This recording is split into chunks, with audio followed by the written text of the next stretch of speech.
I lived in my old house from ages 0 to 10. It was a small house, and my parents and my rooms were attic rooms with a staircase separating the two.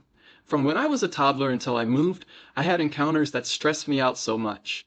I was too scared to sleep, and it ruined my mental health. The earliest memory of it was when I was still in a cot. At random points in the day or night, I would see a tall woman walk into my room, enter my wardrobe, and shut it. I have this image burned into my mind of the woman closing the door on herself. It was so vivid, and I remember it so clearly. I screamed for my parents every time, and they opened the door, but there was nothing there. I was so scared of this woman that my parents eventually moved my room around, so my cot was far away and facing the wall rather than the wardrobe. My parents actually told me they remembered me telling them about it. The older I got, the less I started to see the woman until eventually I stopped seeing her at all. At that point, I started to have frequent, very horrible nightmares.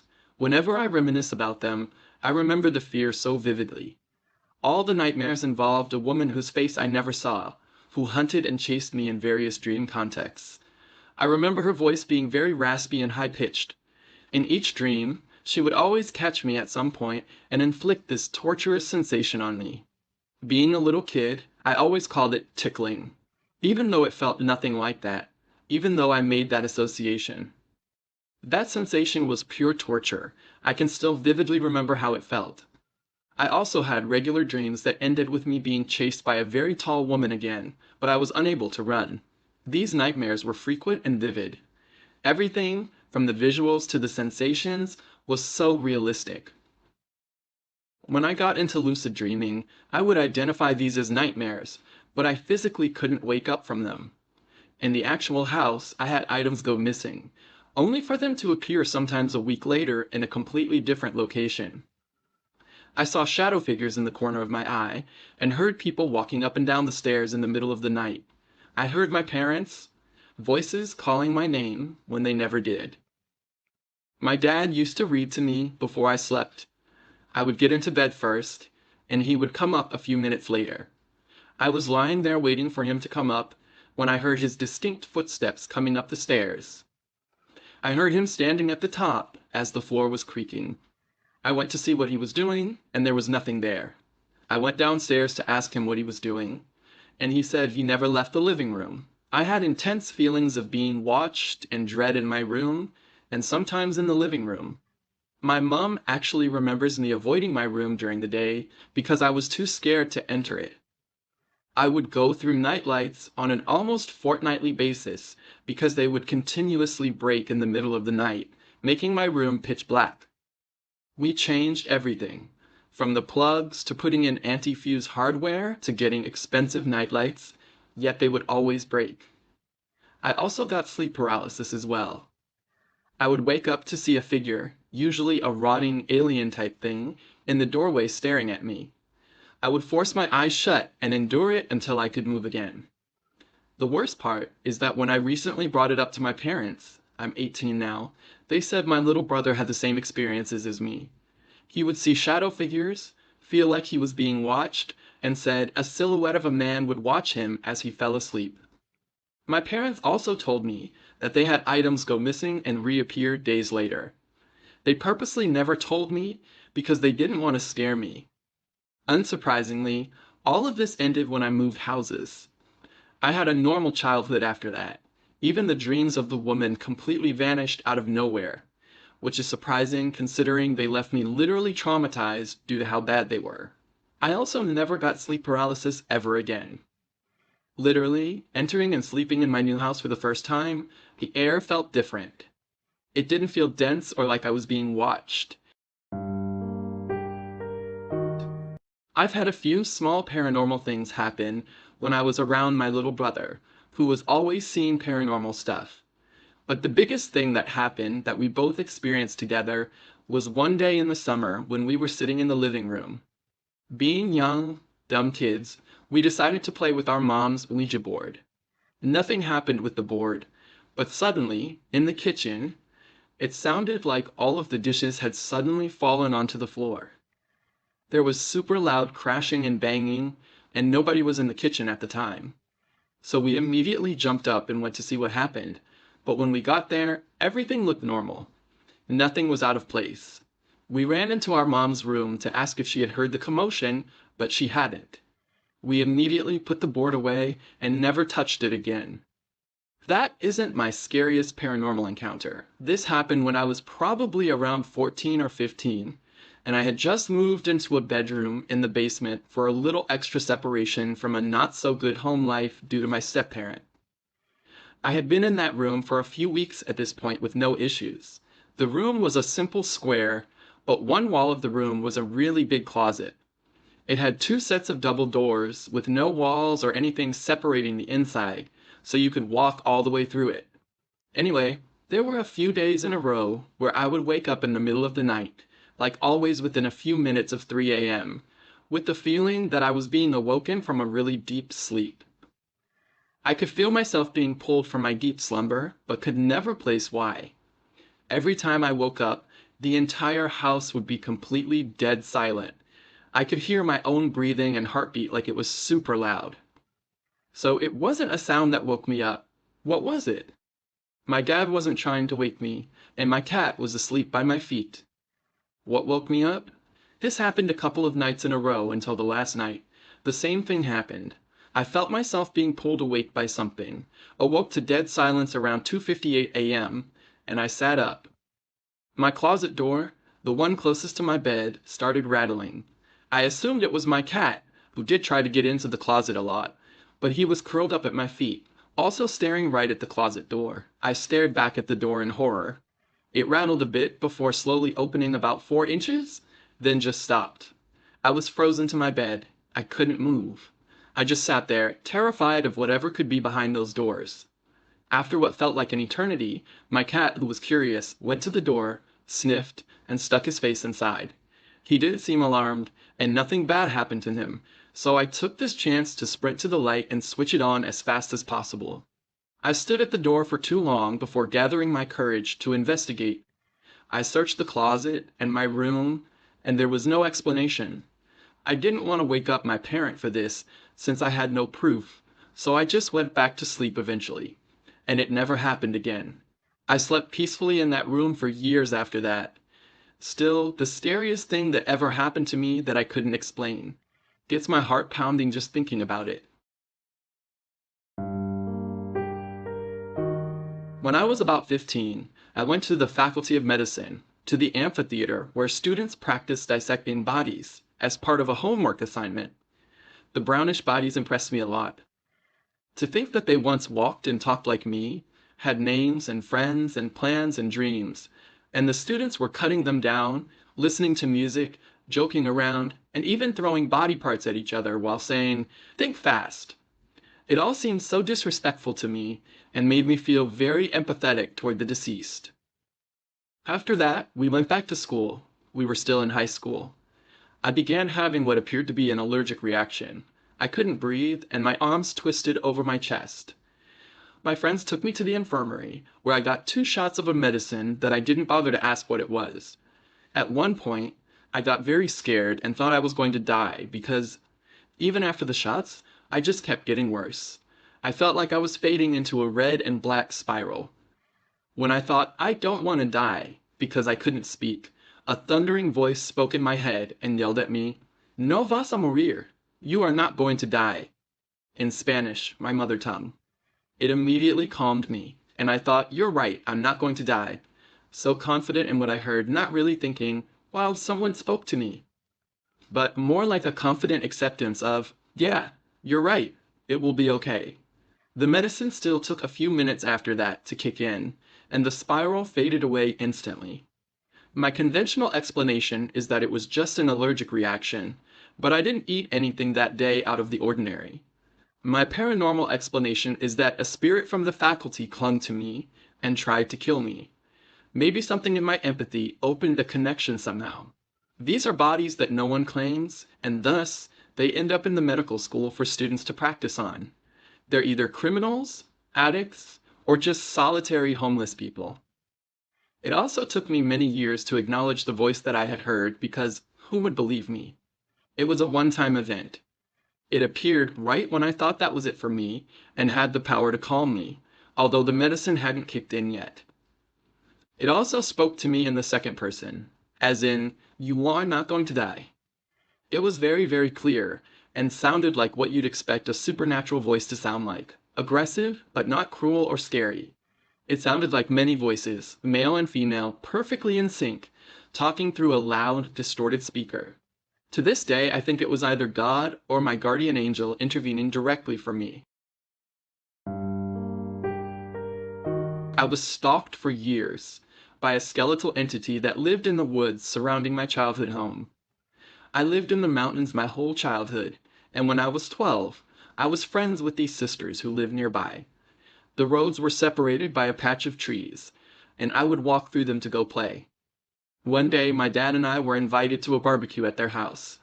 That evening, the sisters, their friends, and I were jumping on their trampoline in the backyard when the younger sister started acting weird. When asked, she said she was seeing something on the far side of the next-door neighbor's fence every time she jumped. One by one, we all tried it, and we all could see something. At first, we dismissed it as the neighbor's big fluffy dog. We went inside to tell the neighbor his dog might have gotten out, and went upstairs to the sister's room.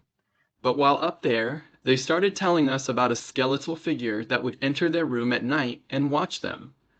The younger sister told us about one time she threw a pillow at it and it hit the figure, and about how they think it gets up there by climbing the gutter pipe next to their window. We all went quiet because we were scared, of course, when we heard an intermittent clicking outside the window that clearly sounded like metal. Naturally, we all dashed out the door and downstairs to the adults because we were thoroughly freaked out. I had my dad carry me home because I was too scared to look into the dark woods. But even then, I didn't fully believe them until they moved away a week later, and I saw the thing myself. It was late evening, and I was heading inside after playing in the woods when I saw it peeking at me from behind a tree. It looked like a skeleton, except sharper, with spiky protrusions around its joints, and it had red pinprick lights in its hollow eye sockets. I pretended I didn't see it and hurried inside. That night, I woke up to something scratching at the wall under my window. I would wake up multiple times a week to the scratching. It was like something was trying to get my attention, so I would look outside, and the exact spot I was hearing the scratching was tall enough for an adult human to reach their arms up. And this entity was adult human-sized. I never did look. I was too scared, but the scratching happened for years until I moved out of that house. And that wasn't the only time I saw the thing in the woods, but I never saw it again after I moved out. I don't tell this story a lot because people always dismiss it as a deer, but that would have to be one consistent deer, scratching at my wall 3 to 4 times a week for at least 3 years straight. My parents were looking for a vacation home. They could have purchased a house on the water in the Hamptons, but no. They bought a haunted 18th century farmhouse in upstate New York. The house on 100 acres had 7 bedrooms, a tenant house which was divided into 2 parts to separate male and female servants, and various other outbuildings. There was a little one-room schoolhouse with a cupola containing a big bell and an enormous barn with mahogany horse stalls and an antique weather vane. We were told that battles during the French and Indian War had been fought on the land. At one time, it had served as a stagecoach inn. This house had the most oppressive atmosphere you can imagine. You constantly felt like you were being watched, and it was an intense feeling, almost unbearable at times. I remember sitting in the den watching television on a beautiful summer day. I was the only one at home. My mom and siblings had gone into town to do some shopping. I was watching the television there, and that oppressive feeling and feeling of being watched overwhelmed me. I left the house and started walking towards town because I was so creeped out. I found out years later that my brother had had the same experience and done the same thing. The first thing that happened to me, which I couldn't explain, took place in my bedroom, which had 2 twin beds. My mother and I were the only 2 at the house that weekend, and she had been sleeping in the other bed. I was woken up at about dawn by the sound of sheets rustling on the other bed. It was loud and continuous, so I rolled over and looked. There was no one in the bed. I thought perhaps my mom was making my brother's bed in his bedroom, which had an adjoining wall with mine. Nope, she was in the kitchen at the opposite end of the house. You have to understand that this was an enormous house. The kitchen was on the first floor, and my bedroom was on the second floor. You could have set a bomb off in the kitchen, and I wouldn't have heard it in my bedroom. On another occasion, my mother, who didn't believe in ghosts, was staying at the house by herself. She was again sleeping in my bedroom. She told me that in the middle of the night, something sat down on the corner of her bed, depressing the mattress. She said she saw the mattress pushed down, but there was no one there. Around 1997, my family moved from Turkey to Bangladesh. My dad worked at an international agency, and we moved around a couple of different countries growing up as a kid. We moved from Turkey to Bangladesh when I was pretty young, around 7 years old. When we first moved to Dhaka, we had to stay in a hotel for a while because the house we were supposed to move into wasn't ready. We stayed at the Pan Pacific Sonoran Hotel until we could move into our house. We, being myself, my little brother, my grandmother, and my parents. My brother and I shared a hotel room with my grandmother, while my parents stayed in a separate room during our stay there. My mother later told me that one night while my dad was traveling for his job, she experienced something creepy and startling. It was nighttime and she was lying in bed, reading a book. It was just her, as my dad was out of town, so she stayed up for a while to read. She was finally ready for bed and put her book down.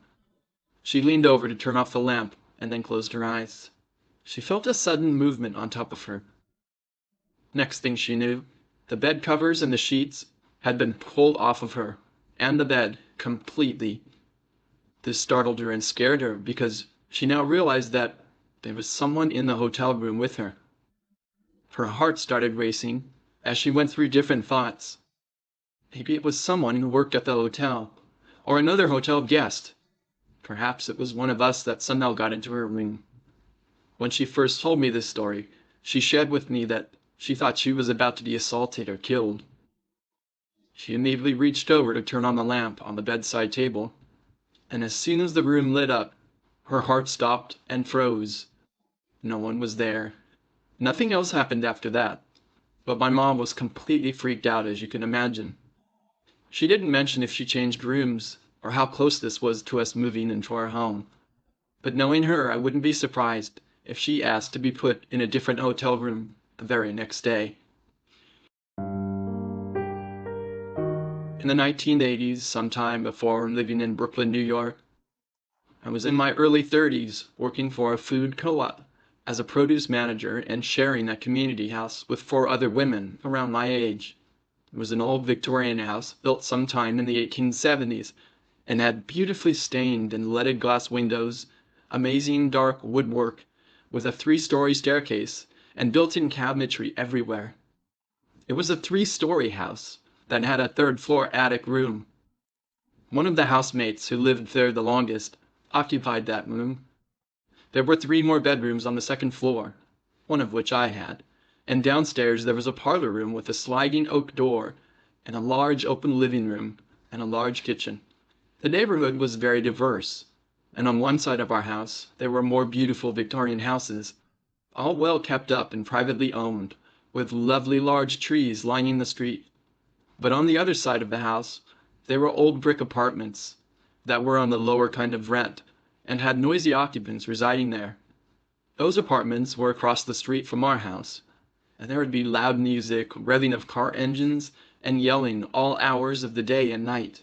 Quite a contrasting scene, and our house seemed to be the bordering house of it all. One spring day I had a day off and was looking forward to going into Manhattan and visit friends.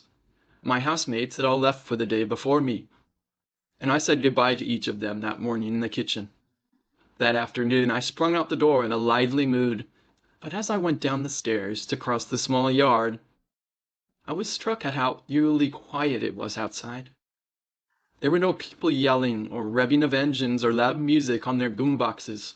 There was not even the sound of birds singing, that always were present on such a warm spring day. No one was around. at all. I opened the gate of the small chain-link fence that surrounded our yard and crossed onto the sidewalk. As I turned left to head toward the train station, I heard a voice say, "Aren't you going to say goodbye, Kelly? I don't know any guys in the neighborhood, and certainly did not know anyone who would know me by name as well." I felt the weirdest feeling the voice was coming from our house, and from above, but I chose to ignore it. Then I thought I was mistaken, and that the person was calling out to somebody else who has a name that sounded like mine. I took a few more steps, and once again I heard the voice, this time quite a bit more insistent. At that point, I stopped in my tracks on the sidewalk, but did not turn around. The hair on the back of my neck prickled up, a sensation I had never experienced before in my life, and I don't think I have since. As I processed this, I slowly did turn around, and then the voice called my name again as I was turning. At that point, I looked in the direction that the distinctive voice was coming, which was definitely my house. As I looked up at the third floor, I saw the small crank windows on the third floor open and then close slightly. I had a lot of time to reflect on that incident as I made my way on the train into Manhattan. I came to the conclusion that, unless I get some other information from my housemates about a guest being left in the house that day, that was an unearthly experience. That evening, we all congregated in the kitchen to make our meals. I asked each one of my housemates if they had somehow come back to the house before I left, and each of them said no. And then I asked if any of them had a guest stay behind, and they said no as well. I then told them what I experienced, and it was met with some skepticism, as I would have expected, except for one of the housemates who lived on the third floor. She was Mary. She didn't say anything at all, but left the kitchen quite abruptly. Later I asked another housemate, who was close to Mary, if I had upset her with my story and questions. She said the story most definitely had upset Mary, but she could not say why. Mary had become very close-mouthed about why she was upset about it, and she could not get her to discuss it at all. This clearly baffled the both of us, and kind of frightened us too.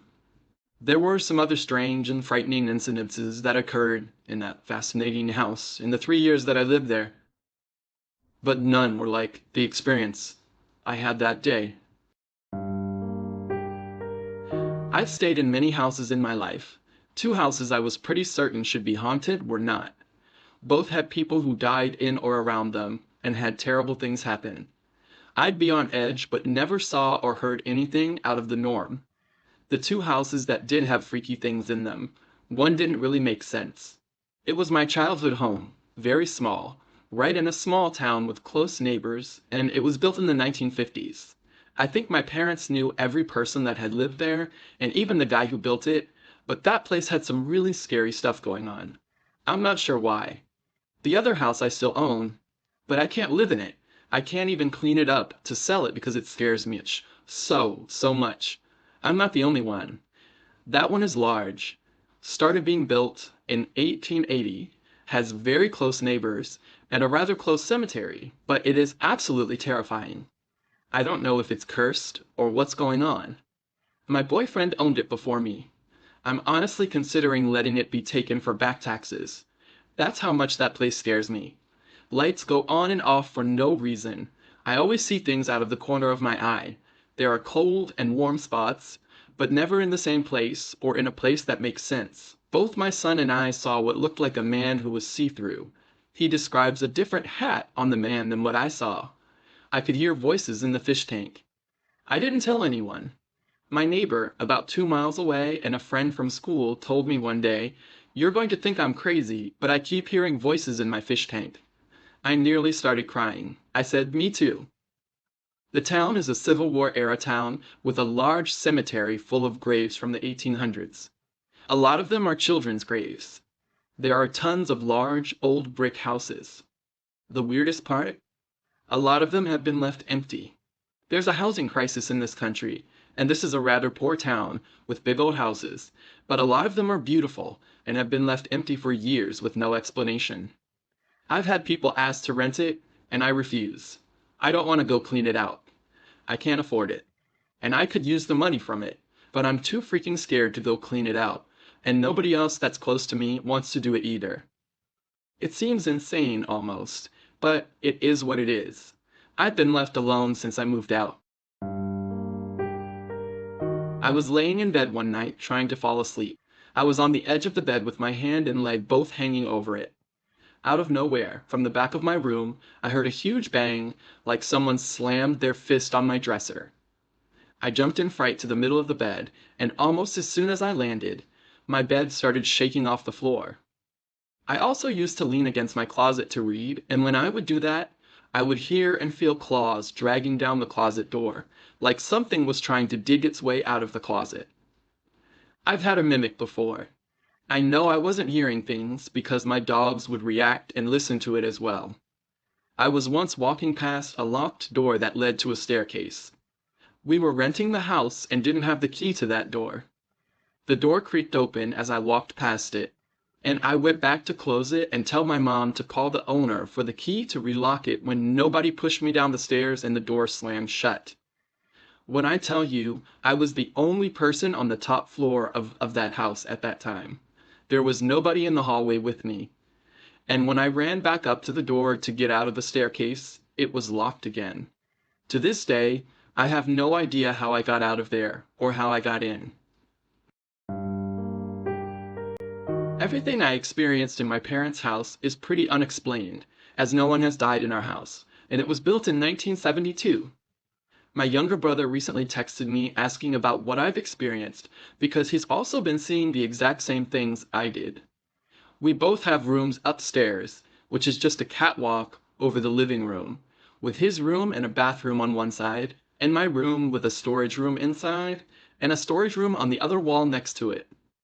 The storage room in the hallway light will regularly turn on when no one has been in there, and I've always just gotten uneasy vibes from that room and the storage room inside my room.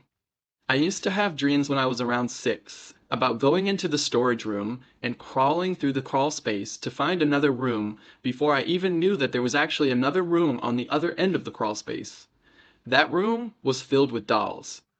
This was recurring, and I remember them very specifically. I had other recurring nightmares that I don't remember as well. My grandma swears that she saw the lamp move while she was sitting in the living room once, while babysitting my brother and me. My dad has had weird things happen while outside. Once he was smoking and watched something or someone draw a line in the snow across his windshield, and the dog goes barking at nothing in the woods. We do get foxes and deer, but the floodlights were on, and there were no animals out there. The biggest thing actually happened when I was a teenager. I was at home, and it was just my mom and me.